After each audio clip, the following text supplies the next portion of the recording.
When I proposed to Emily, I thought I had found the woman I'd grow old with. We had been together for 3 years, shared dreams, struggles, and countless memories. Our wedding was only 2 weeks away, and everything seemed perfect. Her laughter filled our apartment as we discussed honeymoon plans, and her excitement made me forget every stress of wedding preparation. I trusted her completely, until that one night changed everything. That night, she was at her bachelorette party. Her best friend, Lisa, had organized it. A girls' night out full of games, dancing, and fun. I didn't mind. I wanted her to enjoy her last night as a single woman. She had sent me a few texts earlier in the evening. Pictures with her friends, smiling faces, and messages like, "Wish you were here, babe." Everything seemed normal. It was around 2 a.m. when my phone buzzed again. Half asleep, I picked it up. Her message was short, confusing, and devastating. "I accidentally slept with my ex. I'm so sorry." For a moment, I thought I was dreaming. I reread the text 3, maybe 4 times, hoping I had misunderstood. But there it was, in plain words. My chest tightened, and a strange stillness filled the room. I didn't reply immediately. My mind spun out of control. Accidentally? How could something like that be an accident? My hands trembled as anger and disbelief battled inside me. I wanted to call her, to scream, to demand an explanation, but I couldn't move. All I could do was stare at those words that shattered everything we had built. An hour later, she called.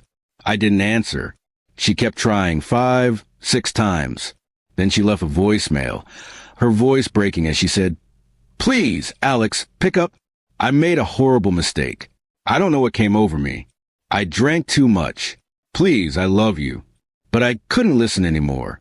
I turned off my phone and sat in silence until the sun came up.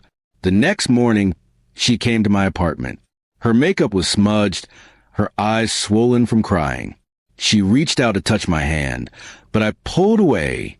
"Please, let me explain," she whispered. I just nodded, not trusting myself to speak. She told me that her ex, Ryan, had shown up unexpectedly at the club. He was friends with Lisa's boyfriend, and somehow ended up joining their group. They drank, danced, and according to her, one thing led to another.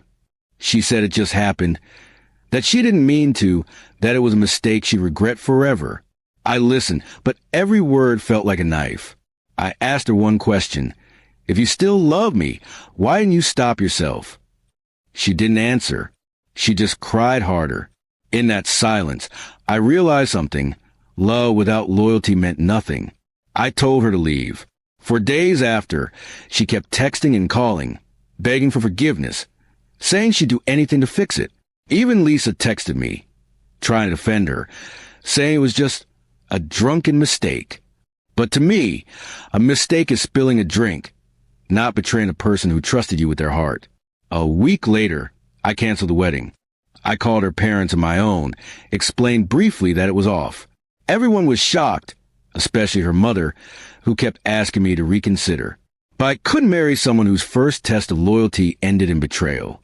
After everything, I went through the motions of returning deposits, canceling venues, and explaining to friends why the wedding was no longer happening. Each conversation felt like reopening a wound, but slowly I began to heal. I learned that heartbreak doesn't destroy you. It teaches you. Months passed, and Emily sent one last message. "I don't expect forgiveness. I just hope you find someone who loves you the way you deserve." For the first time, I didn't feel anger, just peace. Maybe she had finally realized the weight of what she'd lost. Now, when I look back, I don't think about her betrayal as much as I once did. I think about what it taught me, to value honesty over promises, actions over words. Love, I learned, isn't proven in good times, but in moments of temptation. And on that night, Emily chose her past over our future. It still hurts sometimes, remembering how close we came to a life together. But I know now that losing her wasn't the end of my story. It was the beginning of becoming stronger, wiser, and ready for something real.